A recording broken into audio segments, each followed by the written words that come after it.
விருதுநகர் மாவட்டம் கிருஷ்ணன் கோவிலில் கல்வி பணியில் கடந்த 34 ஆண்டுகளாக சிறப்பாக சேவையாற்றி வரும் VPMM கல்வி நிறுவனங்கள், கலை மற்றும் அறிவியல் கல்லூரி, பொறியியல் கல்லூரி, நர்சிங் கல்லூரி, கல்வியியல் கல்லூரி உள்ளிட்ட பல்வேறு கல்வி நிறுவனங்கள் ஒரே வளாகத்தில் பள்ளி கல்வித்துறையில ஒரு அறிவிப்பு கொடுத்திருக்கிறீங்க.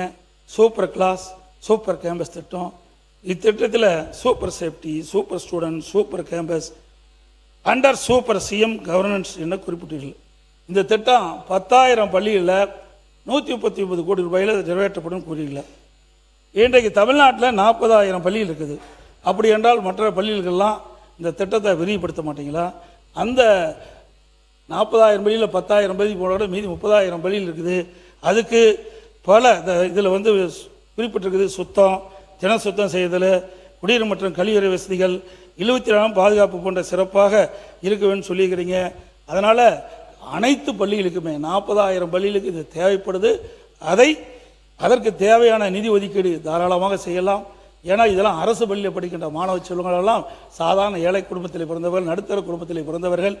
ஆகவே இன்றைக்கு பல்வேறு தொழிலாளியுடைய குடும்பம் தான் அந்த அரசு பள்ளியை படிக்கின்ற காரணத்தினாலே இதையெல்லாம் கருத்திலே கொண்டு அதற்கு 139 கோடி தான் இப்போ ஒதுக்கி இருக்கிறீங்க.